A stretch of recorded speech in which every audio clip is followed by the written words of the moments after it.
All right. Hey! Hey! Hey! How's it going? It's going good. It's been a while. Has it been? Since Get Outs. Oh, since we were here. Yeah, since we were here. Like almost a year. Interesting, because when we did that review, we shot it over there, and then they moved the set over here. Yeah.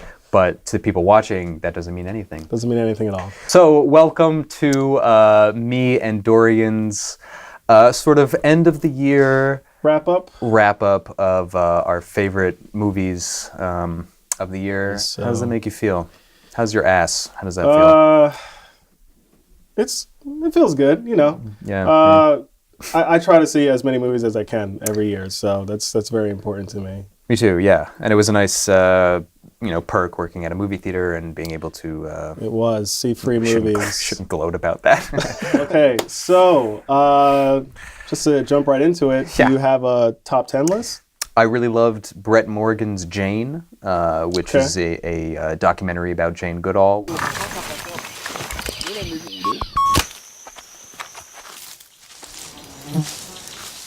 Day after day, in the sun and the wind and the rain, I climbed into the hills. This was where I was meant to be.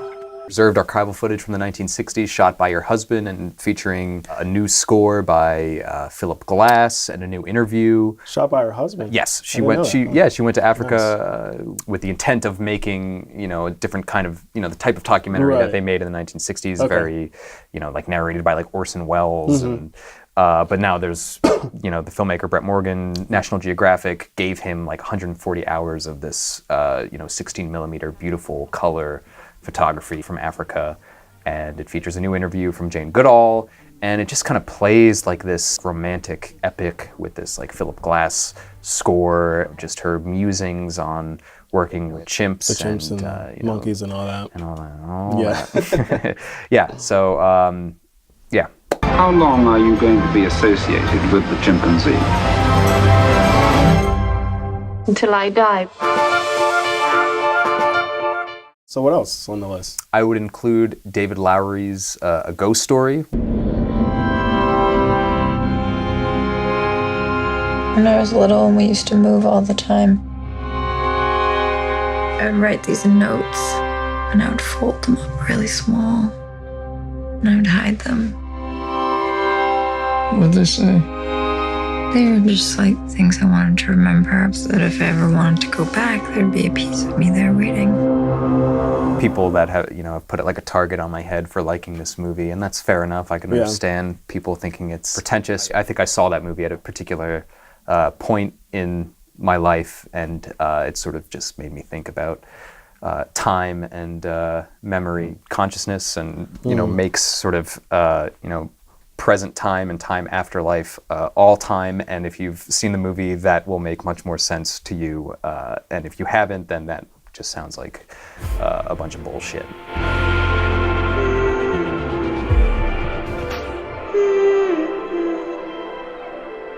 So I guess to continue along the documentary field of things, one of my top 5 films of 2017 was All These Sleepless Nights.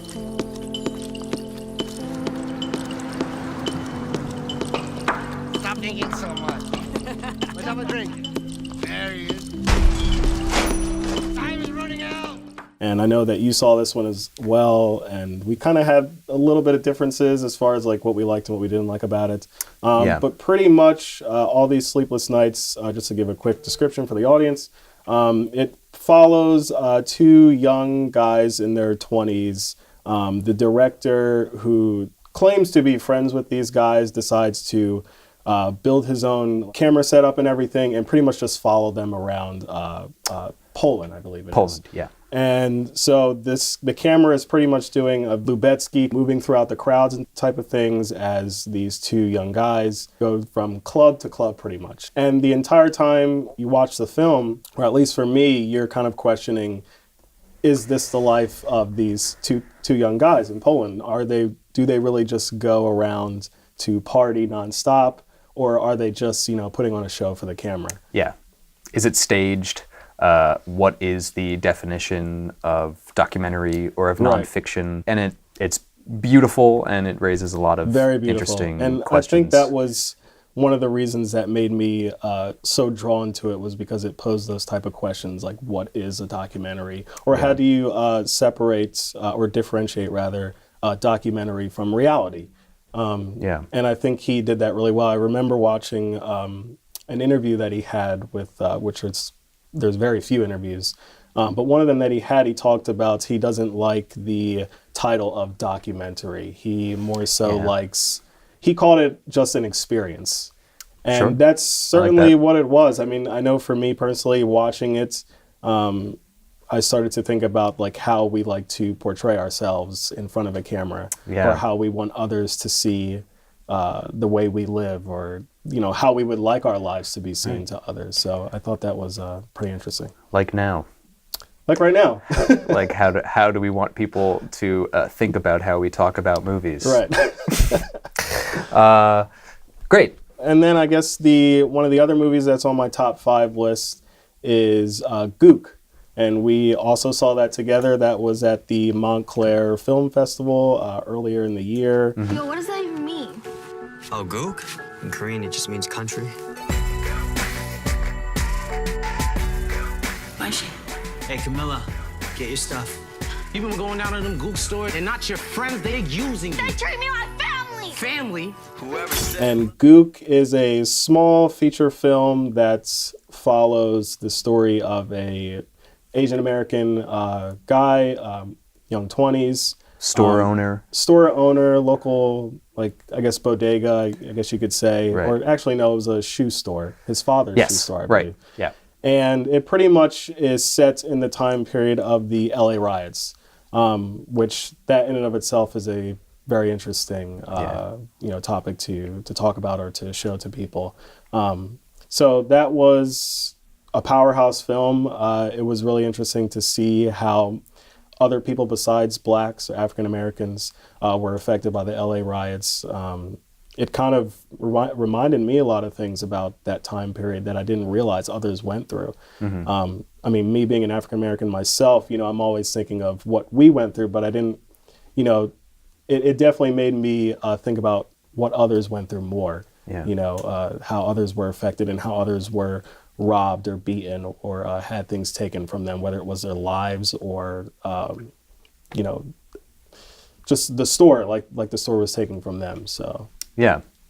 And it's sort of represented for me kind of just, the great thing about film festivals, which is they sort of shine a light on films that you really can't see anywhere else. I don't know how this film was distributed after the festival. Right, I don't know what it's doing now or if it's streaming. But yeah, for some reason we were both really interested in seeing this movie, and I'm grateful for the Montclair Film Festival for it was a really great experience, even more so because the director had a talk back with us, and he even had some of I think he had almost all the cast, some or of at the least cast the main and the characters producer of the movie. So that was really cool to get his perspective on things as well. So let's just move on to Good Time. Good Time. Good Time, directed by it was a good time. Directed by the Safdie brothers, which there's a lot of brothers now making film and television, aren't there? There's a lot of them. A suspicious amount of brothers. So I told you about my brother, yeah? Something happened. I don't know exactly what. He's been arrested. He's being held at Rikers Island. Oh my God, that's awful. Do you want to talk about what Good Time's about? Wait. So Good Time, what is it about? That's what I'm so thinking. Robert Pattinson and his brother, played by Benny Safdie. One of the Safdie brothers are bank robbers, and there's really not much more to it other than they try to rob a bank in this film, and then spend the rest of it dealing with the kind of sloppy repercussions of trying to get away with it. Right. The whole movie is pretty much just like a roller coaster ride. Honestly, from the start of the film, it doesn't take much time to get right into what's going on. Yeah. Like you said, they go through the bank robbery, and Robert Pattinson's brother in the film, who's played by Benny, like you said, he is challenged, mentally He's challenged, got some, I think. he's got some mental health I think issues.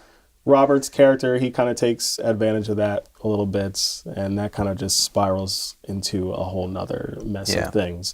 But only out of love, really. I mean, out of love, yeah. Yeah. I think you question that, like, the whole movie, like, what is he doing this for? Is he really doing it because he loves his brother, or is it because he just wants to save his self? Yeah. So, yeah, it was a great ride. It almost felt similar to like a Trainspotting movie. Sure. Or I thought of like early, like Mean Streets, like kind of early Scorsese, which I think they dedicate the film to Scorsese or give him a special thank you or something. Yeah. But the backstory of these two guys is pretty interesting. I know that I think Robert Pattinson was the one who reached out to them because I think he had seen their two previous films.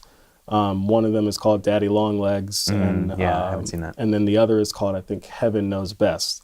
I personally haven't seen those two films, but apparently he has, and he loved them so much that he reached out and he's like, "Look, I really want to work with you guys." Probably took a huge pay cut for it.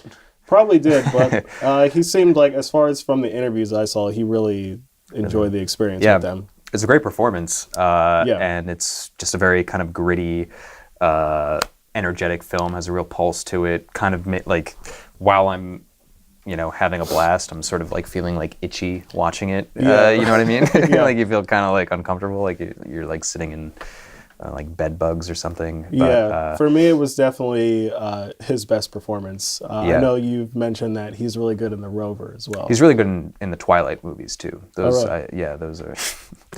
Lost City of Z too. He's also in The Lost City of Z, which is also. Is that in your top? That is. 10? Which I don't. Did you see it? I have not seen it. I've heard good things about it. I can sort of pair that with Phantom Thread, which I think is also on your top 10. It is, yeah. In that they both just feel like movies that were made in a different era. It's directed by James Gray and stars Sons of Anarchy guy. Yeah, one of those guys. Yeah, and I'll just say that it has one of the most striking, memorable final shots that I saw in a movie this year. Can I say one more thing about? You do not remember, do you? Good Time? Yeah. So one other thing I wanted to mention about Good Time that I really appreciated and I think kind of added to like the authenticity of the film was the some of the actors were not actors. Some of them were just regular people. For instance, there was a young African-American girl who has a chunk in the film with Robert Pattinson. Yeah. And just not to speak too much on it, but I just think having actors with non-actors kind of added to like the realness of the movie, as well with shooting on film, which I think it was shot on 35. Yeah.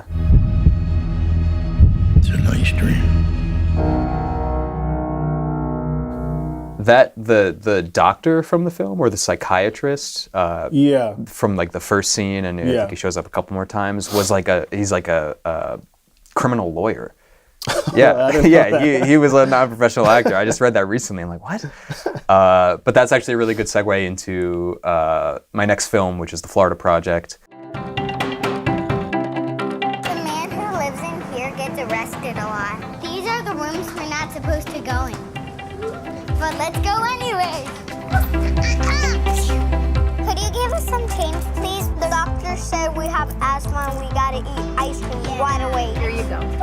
Features a lot of non-professional actors, especially non-professional young actors, along with really just Willem Dafoe, who gives a really sort of against type, kind of warm performance as a hotel owner, sort of on the outskirts of Disney World in Florida.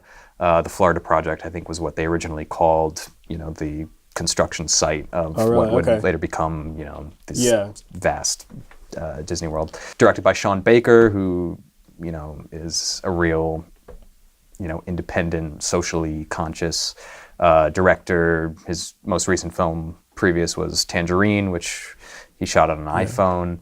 he loves to make movies sort of about people that live in the margins of America, society, and society, and sort of into what the economy does to these people and how it sort of pushes them out. Yeah. Was this because I haven't seen this one, but I did see Tangerine. Did it have that same kind of saturated look to it, like Tangerine? Yeah, I mean, like the hotel the motel that it takes place at has these like purple, like psychedelic purple stucco walls. It definitely has like a very distinct color scheme. It wasn't shot on an iPhone except for one part of it. One scene was? Yeah. Okay, nice. Yeah, I definitely want to check it out. Whoa. Let's go, come on. So the last film I'll mention is a film called Faces Places, which is a French documentary that was directed by Agnes Varda and the street artist JR. Moi, je n'ai pas oublié les images de tes films. Le visage de Cléo. J'ai adoré voir depuis le train les yeux que tu as collés sur des containers. Ce qui est drôle, c'est qu'on ne se soit pas croisés depuis le temps. Agnes Varda was one of the people that started the French New Wave, and at 89 years old, she's still one of the most innovative and curious filmmakers working today. This is probably going to be her last film, which Faces Places sort of acknowledges, and it kind of makes me sad that not a lot of filmmakers or people that I went to school with know about her, because you could just learn so much from watching her movies.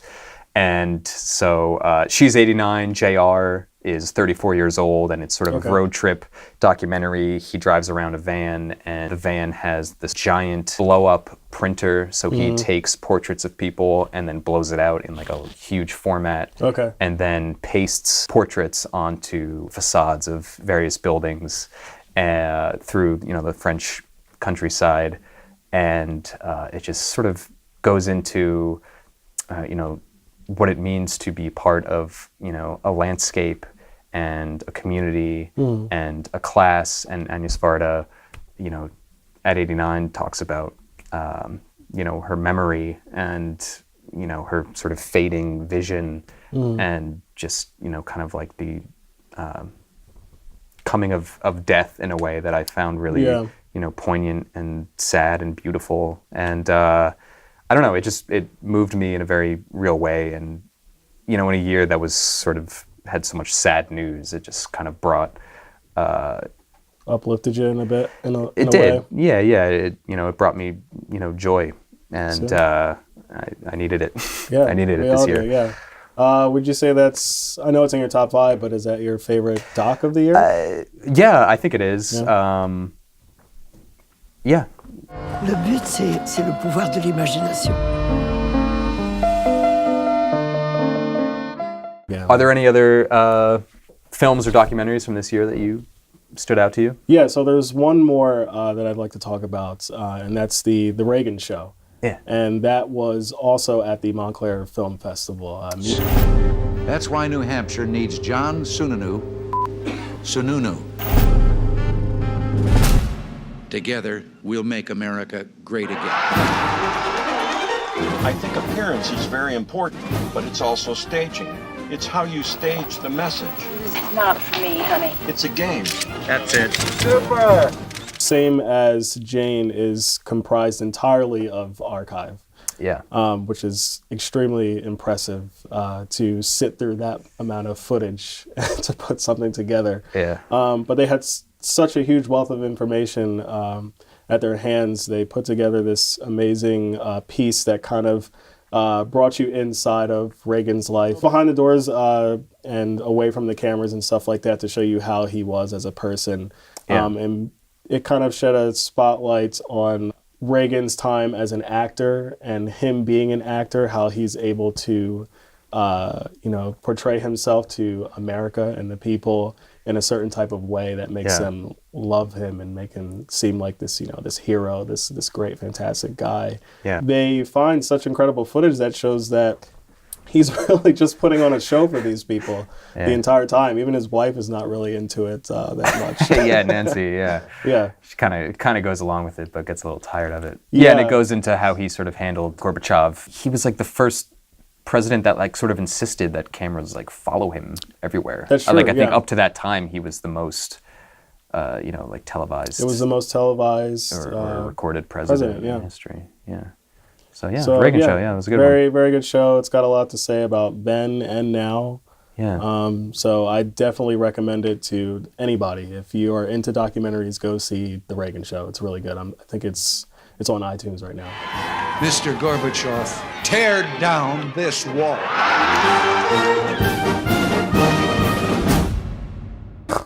Talking to my mic.